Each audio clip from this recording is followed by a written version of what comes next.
en la clave. La actualidad desde distintos puntos de vista. Un espacio para la discusión bien informada. El Mostrador en la clave. Con el equipo de El Mostrador.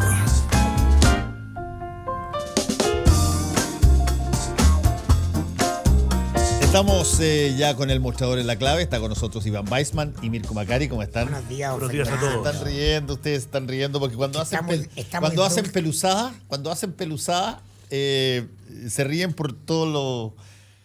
sí, eso es culpa de mi mamá que me celebraba cuando yo hacía travesuras. Claro, cuando hacen peluzadas, claro. Después eso no, para la gente menor de 40, peluzadas. Está bien, pero bueno, cuando hacen peluzadas reciben todas las cosas. Y ayer hicieron una peluzada. No sé.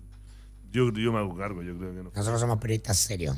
El debate fue, y yo sé que hubo mucha conversación. Explícate un poquitito. Sí, por eso quiero contar un poco, porque fue tema en redes y nosotros nos hacemos cargo del periodismo de que si es que era relevante o no. Si era relevante haber publicado una noticia en la sección sin editar del Mostrador Político, la relación entre Cristian Bofill, director de prensa de Canal 13, y la nueva ministra de Cultura, Alejandra Pérez. A nosotros, para hacerlo básico, ¿por qué nos parecía que era de interés público? Porque el director de prensa de uno de los grandes medios de Chile que controla el señor Luxich tenía una relación con una miembro del nuevo gabinete del gobierno. Creo que si hay algo que se demostró con amplia evidencia en los últimos 6-7 años es que Chile es un país de redes. El que no lo creía, creo que la evidencia ha sido bastante de sobremanera lo prueba. Y a nosotros el diario siempre le ha gustado mostrar el Chile tal como es, que es un país que lamentablemente todavía se mueve mucho por redes, y nos parecía que esa red, ese vínculo era importante. Ni bien ni mal está, no hay nada, no es que esté mal, que no puede existir, pero nos parecía que es importante y es un potencial conflicto de interés para cuando ese canal cubra al gobierno. Déjame asumir la contraparte de eso. Yo diría, perdón, pero a alguien se le ocurre de que el canal de Andrónico Luxich va a tener algún tipo de reparo sobre el gobierno de Sebastián Piñera en función de no tener ahí a una persona vinculada con su director de prensa o con alguien de ese canal. Yo creo que va a abrazar a Sebastián Piñera independientemente de que tenga ahí a, no sé, Maguila. Está bien, pero como decíamos ayer, hay que serlo y parecerlo. O sea, por lo menos a Standard Ogde. ¿No? Siempre nos queremos comparar con el Ogde, Standard Ogde.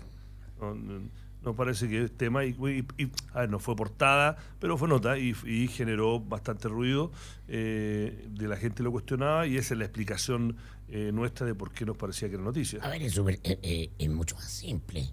Las redes, todas las personas que conoce un ministro de Estado son un asunto de interés público. Nosotros comenzamos hace mucho tiempo construyendo nuestra pauta en función de mostrar y transparentar estas redes que son el verdadero circuito de influencia y de toma de decisiones de las cuestiones relevantes. No son los partidos, no son las ideologías. Eso es una condición sine qua non de cómo se construye la sociedad chilena. Tiene que ver con su historia, con el cómo somos. Tan es así que el diario La Segunda se receta todos los días viernes poner un personaje. Y ahora le pone una infografía. Va a ser mejor que nosotros, en el sentido que como le pone fotitos, porque tiene como es la gráfica de infografía, claro. Como impreso es mucho más fácil hacerlo, pero ya está instalado. Es decir, para el imaginario público, para la gente, aparece esto de que la gente del partido A, B, C o D. Acá lo importante, en verdad, es a quien conoces, con quien te vinculas social, laboral, emocional, familiarmente, ¿no? Y esto no lo digo yo esto lo aprendí, yo no fui parte desde chico de esta red, lo aprendí trabajando, ¿no? Pero Pablo Longueira decía, empezó la temporada de matrimonio en la derecha, porque es una obligación política en ese mundo ir a los matrimonios, porque ahí se cortan cuestiones importantes en las conversaciones, en los matrimonios, y es así. Entonces, simplemente nosotros hacemos la pega de mostrar esto, de transparentar. Para mí esto no tiene que ver con la cobertura que haga el canal o la radio del señor Luxich del gobierno. Cada auditor, sacará sus conclusiones. Me parece que esto es mucho más chico.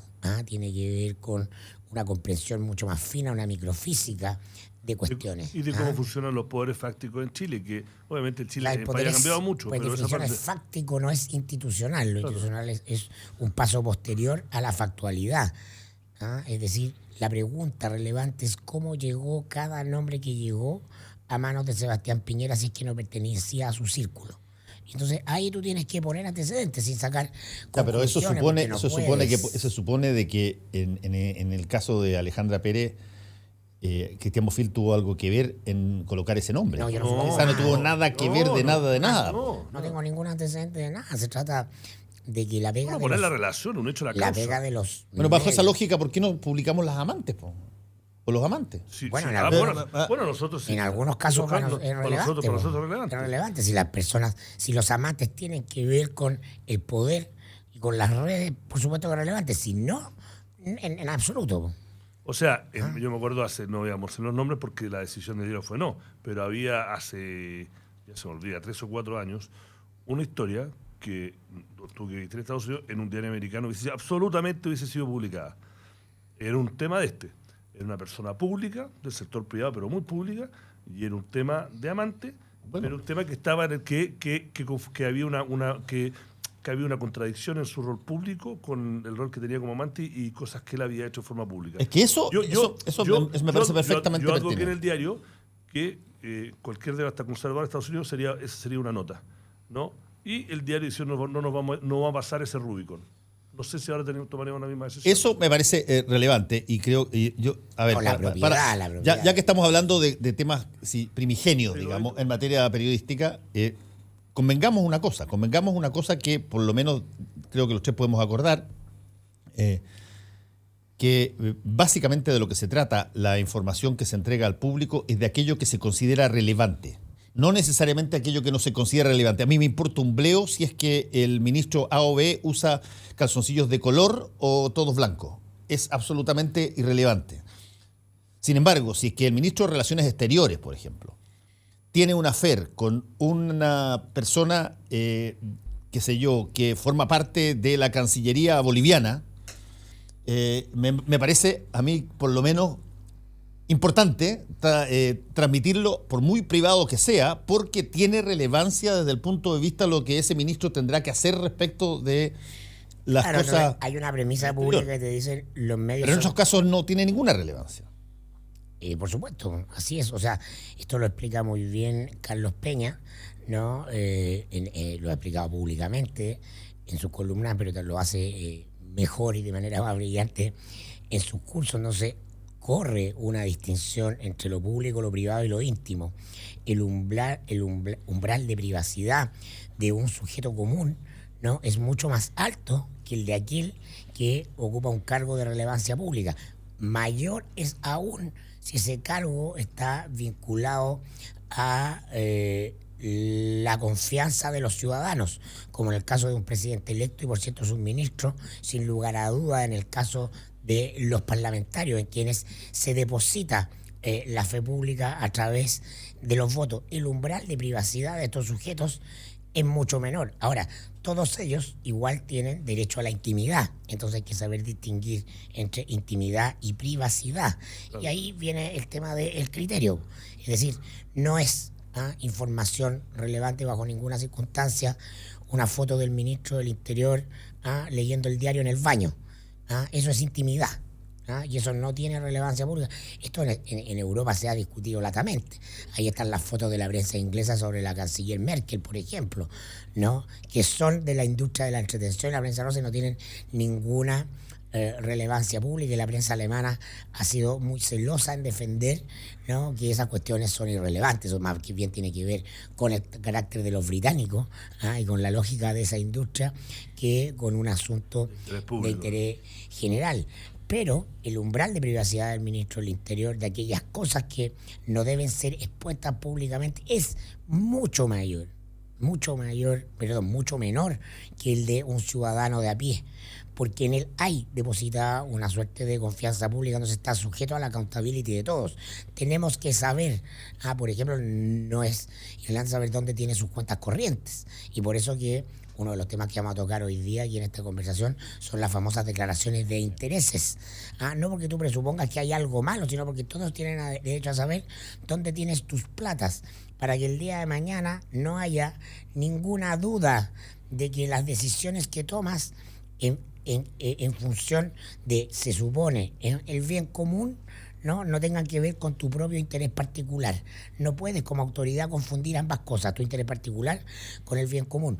Y como estamos en América, o por lo menos de que sea transparente para que como la gente tome una estamos en decisión. América Latina, por nuestro carácter, por nuestra estructura, estas cuestiones son particularmente delicadas, porque tendemos todos los latinos, pero particularmente las autoridades o la forma en que se ejerce el poder en América Latina, en confundir, no tener normas que pongan una frontera entre el interés privado, Sí. personal y el público. Sí, ahora, yo en general. el caso particular que estamos hablando, poco pudor. yo tengo la impresión, como lo dije ayer, que no es necesario para nada una vinculación emocional entre una ministra y un director de prensa de Canal 13 para que Canal 13 le dé todo el beneficio de que quiera y de la duda y de la cobertura al gobierno de Sebastián Piñera. Hay una empatía ideológica natural ahí entre... Está bien, pero es que lo que pasa es que si nos ponemos a hacer esa clase, ese tipo de calificación, entramos a un área gris que, a ver, nosotros estamos en el negocio de interpretar lo gris, pero creo que ahí es mucho más gris.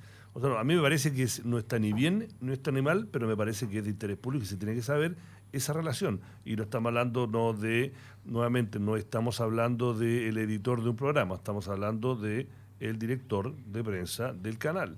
Entonces, acá no es un tema acusatorio, Sí, porque yo sé que el medio del mensaje y porque sale en el mostrador, estamos diciendo está mal que tengan esa relación. Ahora también creo yo, y perdóneme que lo diga así, digamos, que de alguna manera el colocar las cosas como las están planteando da la impresión de que Alejandra Pérez no tiene básicamente estatura propia, digamos. Es alguien que se conecta al poder en referencia a un tercero. Y desde ese punto de vista, yo la Alejandra Pérez la conozco porque ella ha participado en política hace mucho tiempo, fue la jefa de gabinete de René Cortázar durante mucho tiempo, y por lo tanto teníamos relación cuando uno entrevistaba al exministro, pero me imagino yo que ella tiene una postura, estatura propia y pensamiento propio. Por supuesto, y la nota nos lo dice. Sí, la nota nos lo sugiere. Solamente decimos acá hay una relación. Ya. Pasemos entonces a la segunda parte, que es lo que tú quieres, estabas sugiriendo. Iván, mira, puedo hablar de las declaraciones de fideicomiso. Es interesante, vamos a ver, porque tienen, si no recuerdo, 90 días desde que asumen, pero a raíz de todos los escándalos de las platas políticas y de la controversia y la polémica que surgió a raíz del fideicomiso, que más que ciego era tuerto, del primer gobierno de Sebastián Piñera, las leyes de probidad, de las leyes Engel que le dicen, que algunos le iban a decir era parte de la ley Piñera, se podría llamar, instaló que todos los empleados públicos o los miembros tienen que ser no solo declaración de interés, que eso ya estaba en la ley, pero tiene que ser mucho más detallada, pero los que tengan un patrimonio, si quiere importante, los que tengan un patrimonio, tienen que ponerlo en un fideicomiso. Y tienen, si no me equivoco, 90 días desde que asumen. Eso es primera vez que va a ocurrir en Chile, porque la ley se aprobó con ya Piñera en el gobierno, y en ese momento, como supimos después, era una cosa voluntaria que había hecho Piñera en su primer gobierno. Entonces vamos a tener ahí a un gabinete de bastante gente con patrimonio que va a tener que poner el fideicomiso. Alfredo Moreno, más de 100 millones de dólares, por lo que tenemos entendido nosotros. Tenemos a... No lo subestima. Bueno, tenemos al señor Valente, que ya ayer renunció a todas sus empresas y va a tener que ordenar sus sociedades. Tenemos a la ministra de Energía, Susana Jiménez, hay otra nota separada sobre sus potenciales conflictos de interés y su... Hoy día en el diario, ¿no? El diario también. Su hermano es parte del de Sokimich. ¿no? Bueno, pero no, lo más fuerte ellos tienen es su marido.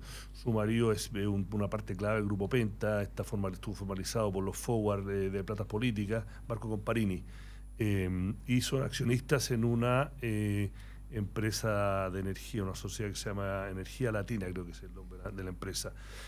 Pero una mejora de la democracia, vamos a ver cómo funciona, es que toda esta gente tiene que hacer no solo declaración muy detallada, pero tiene que poner su patrimonio, sus activos en un fideicomiso. Y como este es un gabinete ABC1, o AB, van a haber muchos miembros del gabinete que tienen activos suficientes para calificar que va a tener que hacerlo, ¿no?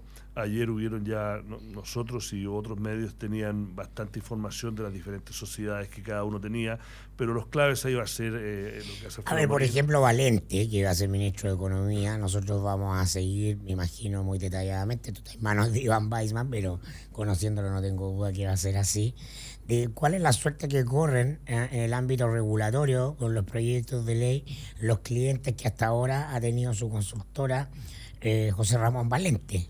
Creo que Nestlé es uno de ellos, por ejemplo. Entonces, sí, es relevante comprender si independiente que la haya dejado hoy día técnicamente o formalmente su consultora, no la suerte que sigan el proceso regulatorio aquellos que hasta el día de su nombramiento fueron clientes de José Ramón Valente en Econsul, sí nos va a dar cuenta de un conflicto de interés. Esto puede ser legal, incluso porque en Chile todas estas cosas son legales. Lo que pasa es que este país cambió que lo legal no es legítimo. Claro, lo legal no es legítimo y hay que mirarlo muy bien, pues.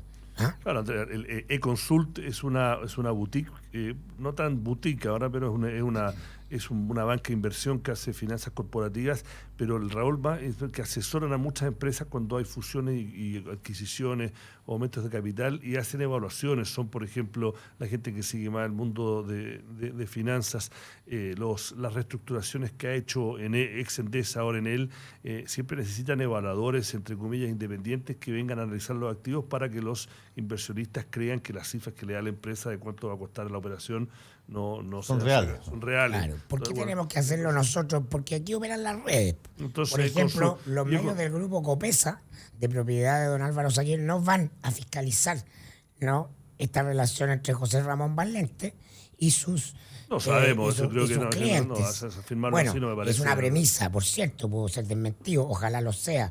Es una premisa de trabajo. No deberían, porque la carrera en los medios de José Ramón Valente es un mandato de el dueño del holding. No, hay algo más feo. Por cierto que tiene un talento para hacerlo, pero la razón de hacerlo, de que justamente tiene este talento, es que él defiende una cierta mirada de las cosas del orden público económico y del orden político. Pero básicamente es un muy buen técnico en el ámbito económico. Ahora, por cierto, no tendría esa preeminencia mediática que tiene si no tuviera las ideas o no defendiera las ideas que defiende, porque está apadrinado, ¿no?, por el dueño del grupo. Y me gustaría reiterar algo que ayer tocamos, que para mí, mi sensibilidad republicana, institucional, que a mí me parece que era impresentable, es impresentable.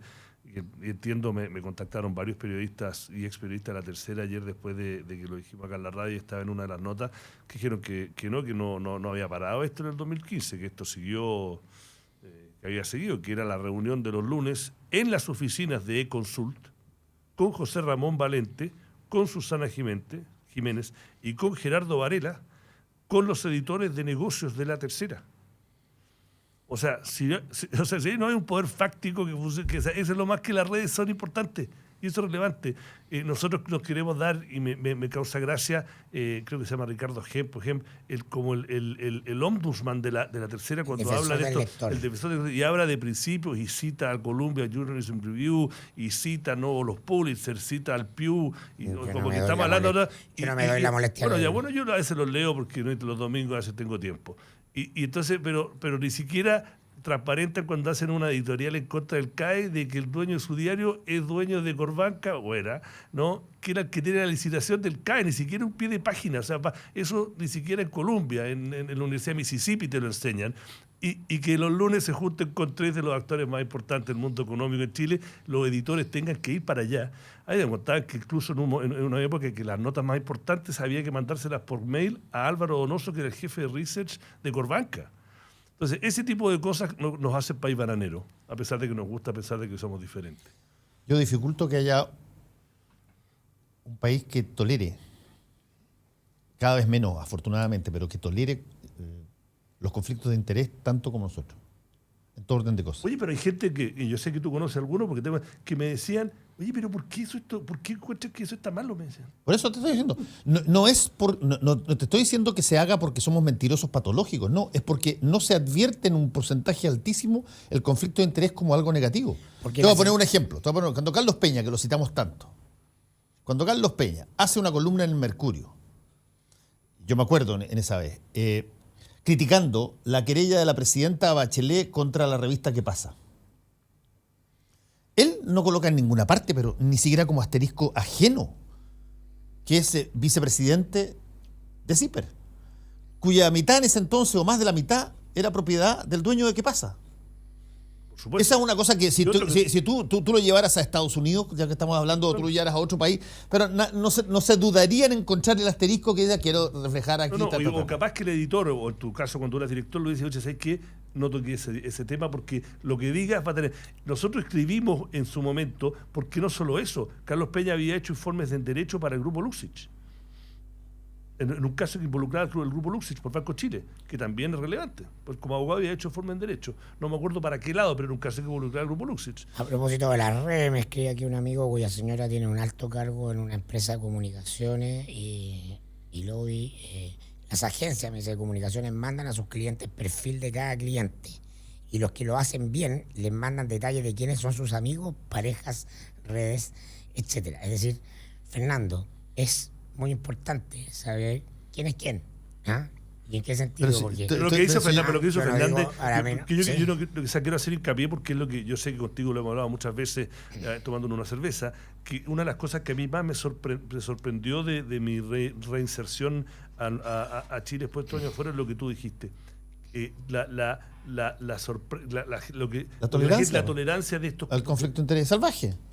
No está internalizado por una característica, y esto va a ser muy relevante y general como contexto para procesar todo lo que va a ser la trastienda de poder del gobierno de Piñera, que es el alto nivel de endogamia de las élites. Todo esto tiene que ver con eso, y eso es una característica muy chilena, ¿no? Las reglas de acceso a la élite y las maneras en cómo esa élite se relaciona con el resto de la sociedad son muy exclusivas de Chile y vienen desde la vieja tradición del fundo, en la mentalidad del fundo, la que define eso.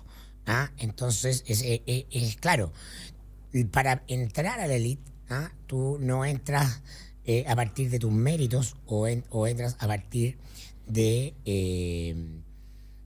tu currículum, sino que entras a partir de tu pertenencia familiar y social. Por eso que es tan clave los lugares de veraneo, los colegios, los directorios. Y por eso la pregunta de qué colegio vienes. Bueno, eso te permite entrar al tiro, sí o no. Bueno, una fuente con la cual ayer tuve una conversación por otro tema, pero salió el tema de las redes, y si es que la noticia de Bofil y Pérez era tema, y él es el gerente general de un mundo financiero, y me dice, mira, lo que se ha cambiado, me dijo, él es más grande, ya un señor, me dice, mira, lo que se ha cambiado que antes, cuando yo empecé esto, tu apellido te daba la pega, ahora tu apellido y tus redes te dan la entrevista, si el cabrón no es bueno no le dan la pega, pero todavía falta mucho. Ahora, Claro. ¿qué es lo que me gustaría pensar a mí? Que como aterrizarlo en la coyuntura, que este momentum en términos de los valores, la sensación ambiente dominante, lo dijimos acá el año pasado, Fernando, durante la campaña, había como una suerte de sensación de triunfo de la élite, ¿no? Después del proceso iniciado en el 2011, en el primer gobierno de Piñera, de cuestionamiento profundo a las lógicas de la élite, a sus dinámicas de comportamiento y al modelo como expresión del consenso elitario, ¿no? los últimos 4 años debilitaron eso, y el triunfo de Sebastián Piñera en la elección vuelve a instalar a la élite en una sensación de impunidad. Como que no existieron esos 7 años. Restauramos, pasó un mal momento, pero volvimos a ser lo que siempre fuimos. Recuperamos nuestra capacidad de ordenar los valores de prestigio y estatus al interior de la sociedad. Volvemos a dictar, de alguna manera, las normas del mundo. Esa es la sensación instalada. Entonces vamos a ver. Yo lo puse de una manera distinta en la editorial, porque creo que tiene un riete distinto, que es que Sebastián Piñera decidió dar la batalla de fondo, la batalla de todas las batallas, la madre de todas las batallas, que es la batalla ideológica. Aquí lo que él ha planteado con su gabinete es de una coherencia increíble, el gabinete, en términos de una derecha conservadora, es decir, mira, no hay que sentir complejo por defender y creer en lo que creemos. Y vamos a esa pelea, y aprovechando estratégicamente que está la oposición más dividida que nunca, la clásica, y el Frente Amplio no ha logrado consolidarse todavía hacia instalar su visión, que es una visión ideológica distinta, no la ha consolidado todavía. Es el momento para justamente proponer, vámonos con todo en una cosa de lo que no hay que tener vergüenza, no hay que tener complejo.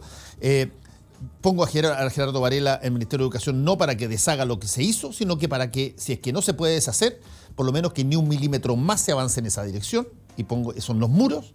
Y lo mismo hago con Isabel Pla en La Mujer y Emilio Santeliza en Salud, que se colaboran, y lo mismo hago con Roberto Ampuero en materia de relaciones exteriores, porque ¿qué puede ser más indicativo de dónde están mis alianzas internacionales y mis miradas internacionales, si es que no es con la presencia de un converso absoluto que ha hecho su vida a partir de su decisión de transformarse en el anticomunista o antiizquierdista número 1 del país?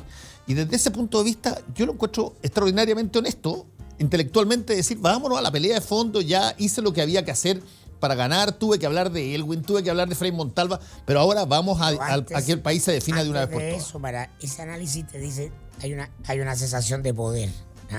Estamos con mucho poder. Así es. Eso. Y es verdad. Volvemos en un ratito.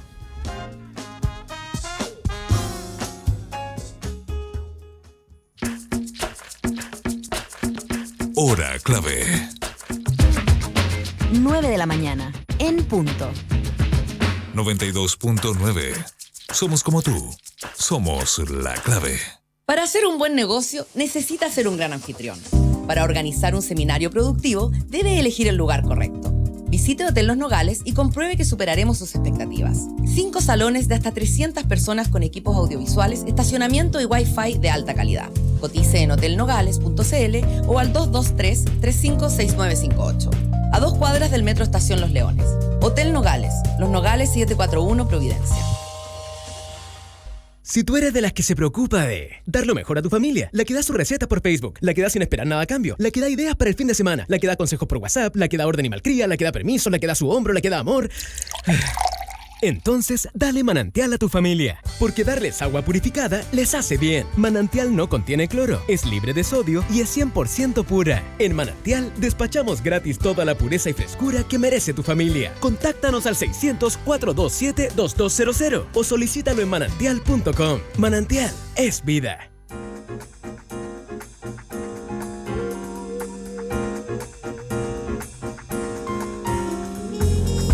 Estamos con el mostrador en la clave, con Iván Weissman y con Mirko Macari. Oye, ¿vieron que Paul Romer renunció? Sí, renunció ayer. Economista jefe del Banco Mundial, tras entuerto por cifras de Chile. Ese es el título del artículo que tienen ustedes hoy día en el mostrador. Yo creo que era bien difícil que no renunciara, digamos. Sí, la carta del Financial Times a la que tuvo acceso, la carta de Romer que la carta del Banco Mundial que mandó internamente, a la cual tuvo acceso el Financial Times y Bloomberg, por lo menos cuando la nota la hicimos ayer por tarde, deja un espacio que se puede interpretar de que le dijeron que era mejor que renunciara. Le habían quitado todas las atribuciones. Se entiende la versión del Financial Times que tenía acceso, que él se sentía muy mal por lo que había hecho, que fue desprolijo, que le creó problemas a Chile, le creó problemas al Banco Mundial, una cosa que entendía que fue Y la carta, no me acuerdo quién la firmó, la carta que informan esto dice que estamos seguros de que el señor Romer le hubiese gustado salir del banco bajo otras circunstancias.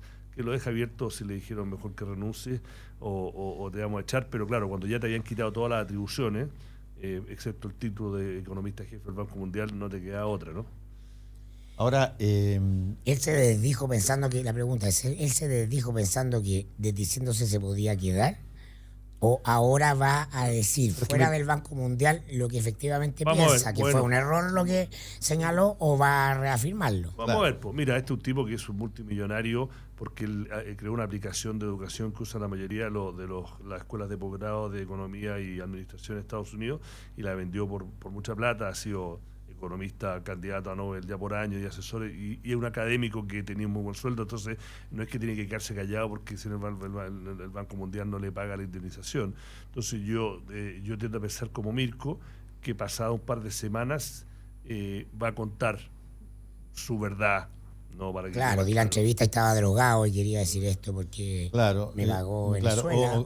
Claro, exacto, me tenían una pistola en la cabeza, o va a decir lo otro, va a decir, mira, yo mantengo las palabras y vamos a esperar lo que diga la auditoría externa que le van a hacer al indicativo. Pero el hecho es que...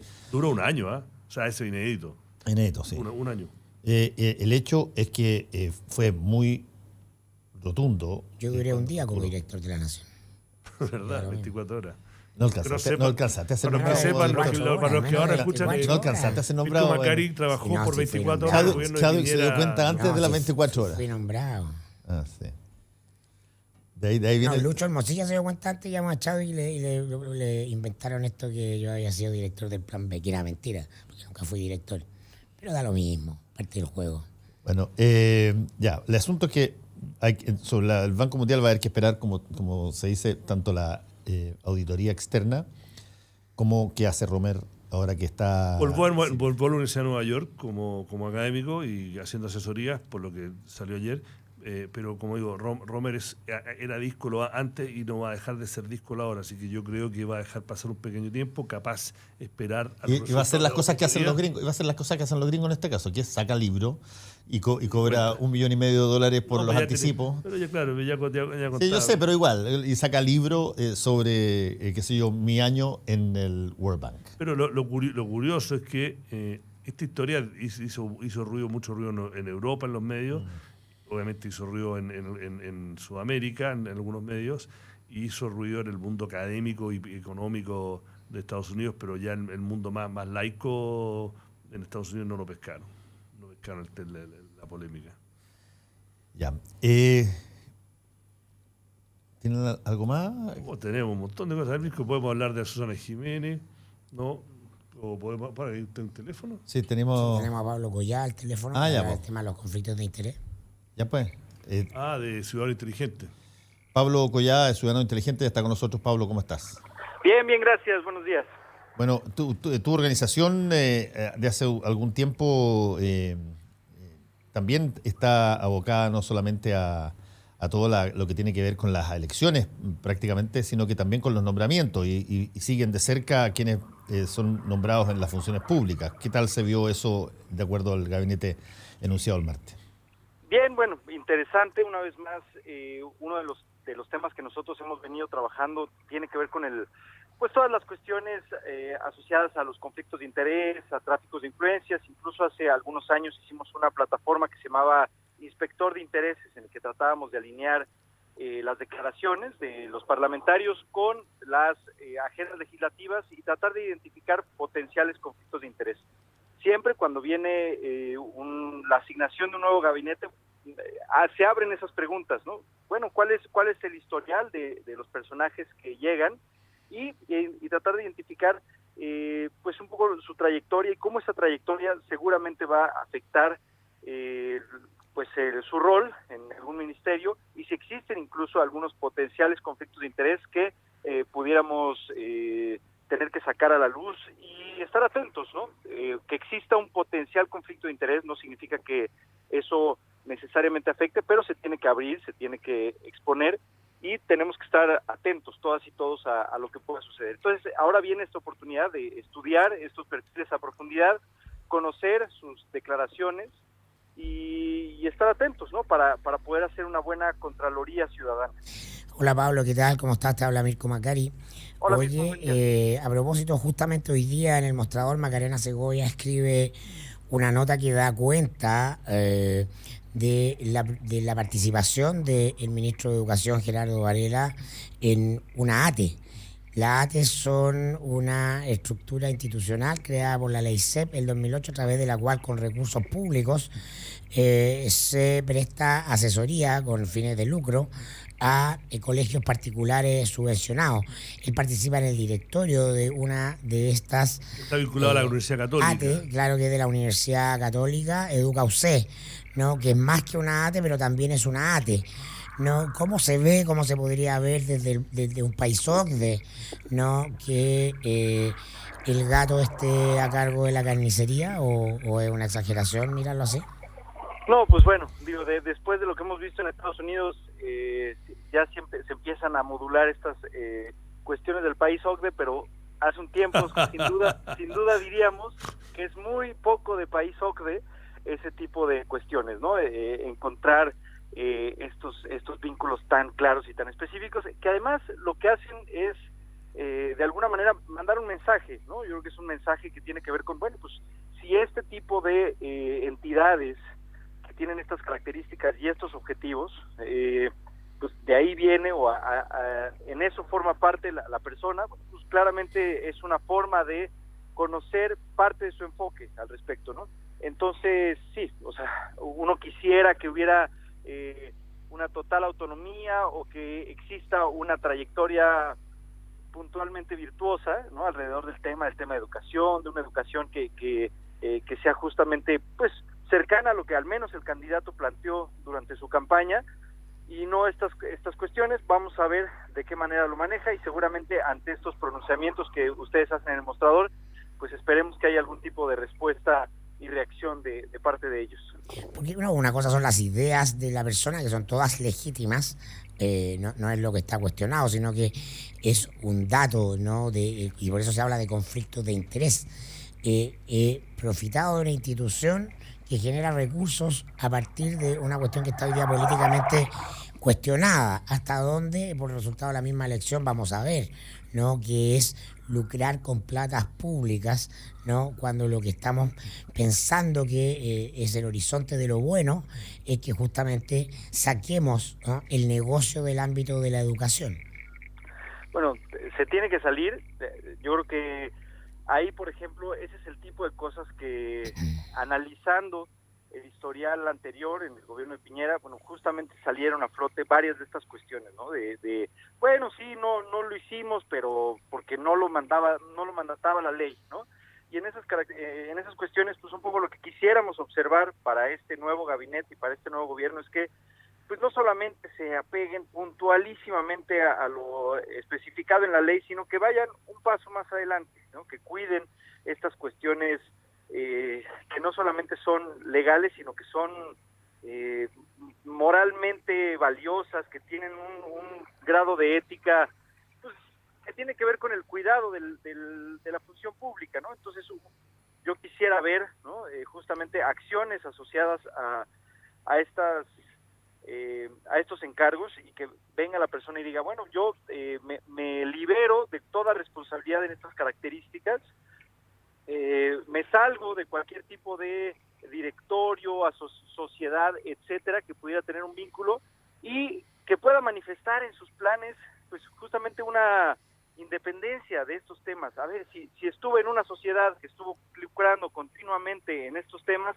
pues tengo que manifestar cuál es mi postura al respecto de eso, y que sea yo evaluado, ¿no? Ahí es donde todas estas cuestiones de transparencia, de probidad, de un funcionario que se abre justamente a la discusión pública, es lo que queremos ver, no las tradicionales sociedades y cuentitas por acá en las Islas Vírgenes, que tengo esta sociedad del cual mi esposa o la esposa de mi primo cercano, compadre, es la persona que está encargada, pero yo no tengo nada que ver, ¿no? Estas cuestiones son las que nos queremos alejar, y ojalá los medios y las organizaciones sigamos al pendiente y lo podamos estar exhibiendo.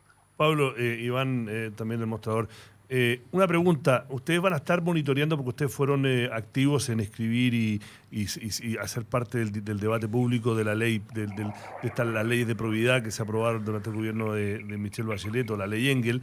Y no sé si escuchaste la parte del programa hoy en la mañana que hablábamos de cómo se va a testear cómo funciona lo del fideicomiso, no solo de Piñera, porque ahora la ley de fideicomiso aplica al gabinete y a otras personas públicas con patrimonio. Si ustedes van a estar monitoreando y si creen que lo que se aprobó es suficiente.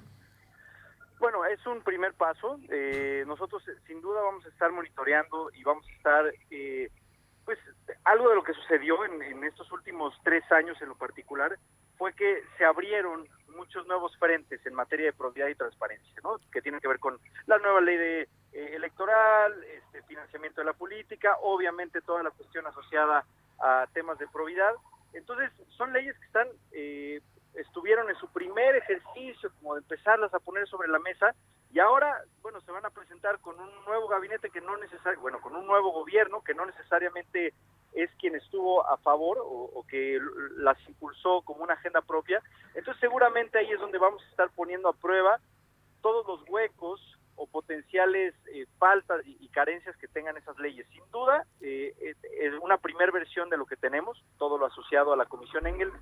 Creemos que fue un gran avance, pero ahora lo vamos a poner a prueba frente a, pues digamos, sus usuarios más duros, ¿no? Unos usuarios de estas leyes de transparencia que vienen de un gobierno anterior lleno de cuestionamientos asociados a estos temas, y vamos a ver si esta ley en realidad es suficiente. La vamos a tener que poner a prueba y sin duda evaluar y dar seguimiento. Una prueba de estrés, como dicen los bancos. Sí, Pablo, una buena prueba de estrés. Estamos hablando con Pablo Collada, de Ciudadano Inteligente.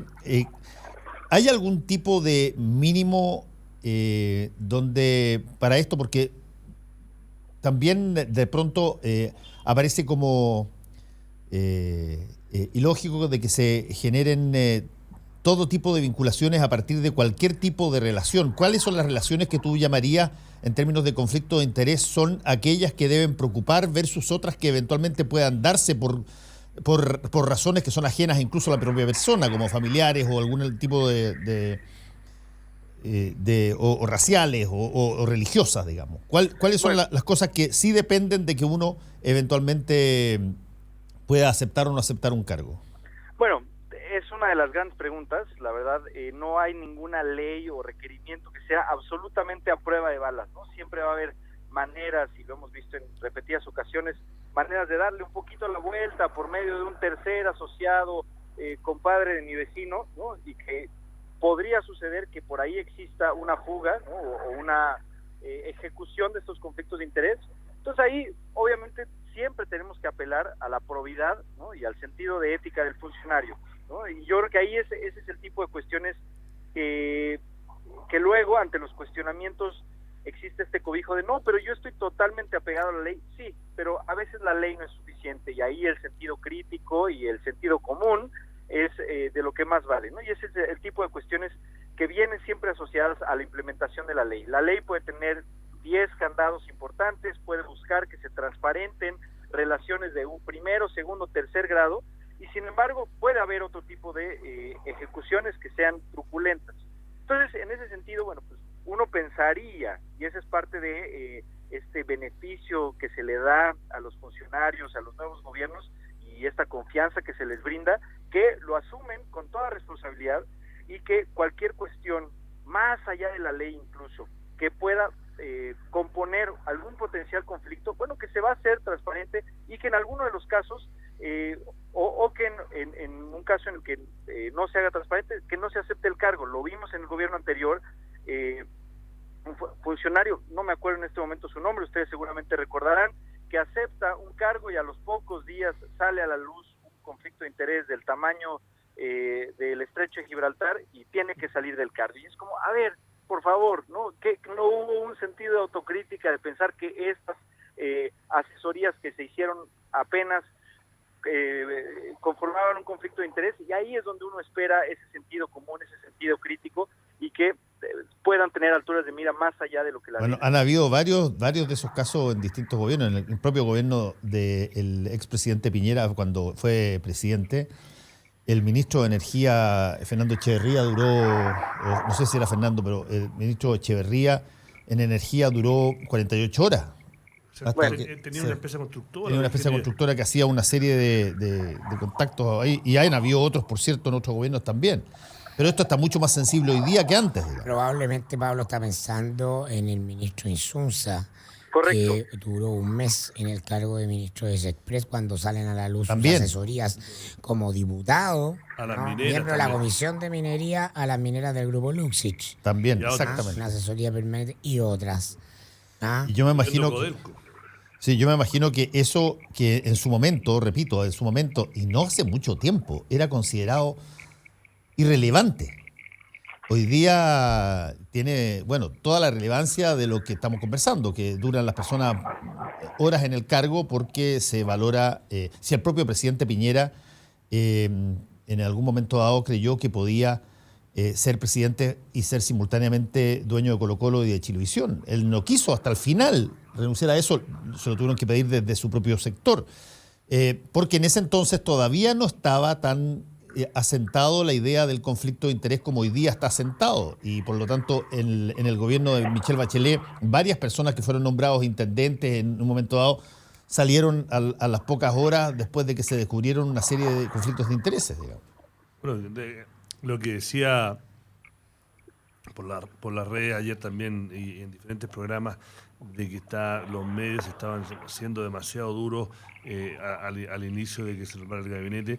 Yo le quiero recordar lo que acaba de decir Fernando, que en el primer gobierno, en el pasado gobierno de Michelle Bachelet, antes de que llegara marzo, antes de volver a clase, varios reportajes nuestros y de otros medios se hicieron que cayeran 3 subsecretarios. Dos y un ministro. subsecretarios, pero hay un caso especial. O sea, la primera caída de un funcionario importante de Bachelet fue la subsecretaria de Educación, por la misma razón de lo que hoy día aparece que tiene el ministro de Educación. Era miembro de una ATE, era dueña de La dueña una que tiene que ATE. estar en un directorio nombrado por la Universidad Claro, Católica. era la dueña de una ATE, Claudia Peirano, ¿no?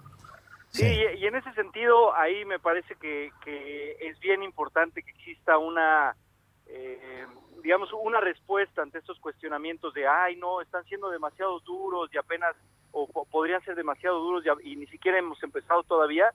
Yo creo que no es válido ese tipo de justificación de que todavía no empezamos o apenas fuimos nombrados y ya nos están cuestionando. Yo creo que no es válido. Yo creo que hoy en día más que nunca es necesario que exista esta Contraloría Ciudadana y este ejercicio de decir, vamos a estar ahí atentos, vamos a estar cuidando todos los detalles y vamos a estar investigando hasta el final, ¿no? Que existan justamente investigaciones asociadas a los historiales. Bueno, son necesarias hoy, fueron debatidas fuertemente durante la campaña y fueron exigencias desde la ciudadanía y cuestionamientos al propio, en ese momento candidato Piñera. Así que seguramente va a haber cuestionamientos, va a haber seguimiento, va a haber investigaciones y es lo que se espera, siempre un grado de ética mayor, un grado de transparencia y de poder poner sobre la mesa las cosas sin tener miedo a que me cuestionen, a que me griten, a que me acusen. Bueno, esa es justamente una de las responsabilidades del funcionario público, ¿no? Ahora, Pablo, yo parto de la base que como este tema ha progresado y se tiene conciencia hoy día de que el tema de los conflictos de interés y que no aparecen por parte propia los va a sacar la prensa, cada una de las personas que es presentado a la opinión pública como nueva autoridad, me imagino que ha pasado por lo menos el test interno del gobierno de aceptación, porque si no tendría sentido que te vayan a nombrar a alguien sabiendo que puede caer cuando aparezca sus vinculaciones con otro tipo de intereses. Por lo tanto, yo parto de la base de que este grupo de personas que presentó el presidente Piñera como su primer gabinete, para los estándares de el presidente Piñera, pasan todo filtro, tengan ATE, no tengan ATE, y por lo tanto los van a defender. Correcto, los van a defender, pero también yo creo que es importante que pongamos a nosotros en cuestionamiento esos estándares, ¿no? Y eso es lo que justamente empezar a suceder. Decir, bueno, pues a ver, ¿a ustedes no les pareció un conflicto de interés esta participación aquí o esta participación allá o sociedad aquí, sociedad allá? Bueno, pues ahí les va otro punto de vista, y yo creo que un buen gobierno democrático debe estar abierto a esa discusión y a ese debate de justamente estándares más allá o por encima de la ley. Entonces, claramente se van a defender, habrá quizá en alguno de los casos, más cuando empiecen a conformarse los equipos asociados a los ministerios, habrá casos que probablemente, ojalá no, pero que sean indefendibles, y ahí tenemos que estar nosotros haciendo estos cuestionamientos, poniéndole luz a casos que no puedan estar explícitamente manifiestos, y poner a debate estos criterios y estos estándares. Muy bien, gracias a Pablo Collada de Ciudadano Inteligente por este contacto con el Mostrador en la Clave. Que te vaya muy bien. Gracias, Pablo. Igual, muchas gracias, Pablo. un abrazo. Chao. Bueno, quizás lo que cabe ahora es ver qué es lo que puede alcanzar a amarrar dentro de las cosas que le interesan al gobierno Bachelet en el tiempo que queda, ¿no? Es mucho tiempo. Bueno, ayer amarró lo de la educación, no es menor. Anoche. Amarró lo de la educación con los votos de la derecha. Sí. Lo que Como lo explicó un poco Jaime Belolio en la mañana, donde básicamente en las correcciones que se hicieron en el Senado al proyecto original que venía desde la Cámara de Diputados, les parecieron bien a la derecha como para darle los votos, porque ahí no estaba el tema de la gratuidad universal. Y le quita un peso a más que Piñera puede entrar Sí, con la cancha despejada. se saca el bulto de tener que entrar a terminar algo en lo que no cree, que le complica, que lo divide, que lo todo. No, así que buena noticia para Piñera. No es casual que la derecha haya aprobado lo que, a propósito de lo que conversábamos con Pablo, lo divertido es, me divirtieron mucho las declaraciones de la vocera de Piñera ayer, pidiendo que se evalúe a los ministros a partir de lo que hagan el 11 de marzo y no por lo que han dicho, escrito o pensado con anterioridad, porque se van a abocar exclusivamente a aplicar el programa, como reduciendo. Ahora es razonable, tiene que ver con esta época decadente donde el ministro de Estado es un burócrata que va a aplicar el programa, no una persona con vuelo propio, con ideología, que va a establecer conversaciones, que le va a dar un sello, le va a poner un alma a una determinada gestión, sino que simplemente es un funcionario medio, ¿no? Que baja una norma y la aplica, es decir, el programa y lo. Es sintomático ese supuesto, ese implícito que hay detrás de las afirmaciones de la OCDE. Sí, porque y se refería principalmente, imagino, a las redes sociales de Isabel Pla y el tema de aborto y sexo, y bueno, y las numerosas columnas que ya me hablaba acá del ministro de Educación, nuevo ministro de Educación, Gerardo Varela. Yo digo acá, me viene a la mente el famoso dicho, que no sé de dónde viene, pero que uno es dueño de su silencio y esclavo de sus palabras. Sí, pero yo tengo la impresión que las personas uno las podrá escoger, o sea, uno podrá mirar lo que hacen, y eso es obvio, uno ve a las personas cómo actúan, pero otra cosa totalmente distinta es por qué los escogen para estar ahí. Los escogen estar ahí porque representan esas personas lo que el presidente de la República, me imagino, quiere ver materializar en lo que él va a desarrollar de su programa. No, si es que solamente las personas. Si no, los ministros serían funcionarios lógico, burócratas especializados. Tú podrías poner robots. Tú podrías poner robots ahí que sean bien un burócrata del Ministerio de Educación que asciende después de un determinado año y sabe aplicarlo. Yo creo que tiene eso es minimizar un poco eso que dijo Cecilia Pérez, es minimizar un poco el estatus y la calidad de las personas propiamente tales. Yo creo que Gerardo Varela tiene una postura que para su sector y para el sector que él representa es extraordinariamente valiosa, y yo creo que si es que el presidente Piñera ha querido llevarlo al Ministerio de Educación no es porque la persona es una buena correa transportadora de las ideas del presidente, sino que además implementa visiones que ambos comparten. Lo mismo con el caso de Isabel Pla o Emilio Santelice o Roberto Ampuero o Nicolás Monkever, digamos. No creo que vaya a ser un problema de, mira, estas personas van a ir a hacer lo que el presidente dice mecánicamente. Eso no ocurre así en ninguna parte. Oye, antes que tú hiciste la pregunta, ¿qué es lo que está amarrando?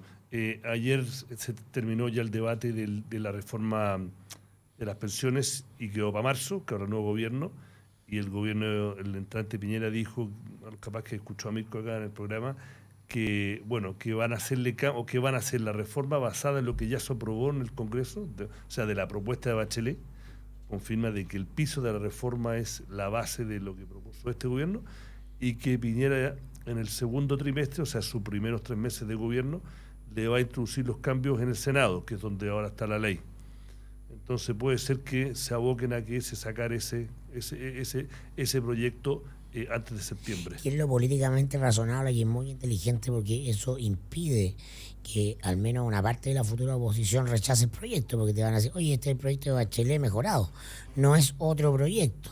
Claro. Lo que sí te habla de un avance, ¿no? Te habla de un aprendizaje político, ¿no? Ahí hay un punto para Piñera. En lo práctico, ha sido bien pragmático, si eso se materializa como tú dices, Iván. Bueno, claro, fue la promesa de ayer. Muy bien, pues agradecemos al mostrador en la clave, Mirko Macari, gracias, a Iván don Weissman, Fernando, por haber estado aquí con nosotros. Volvemos. Actualidad con ojo crítico.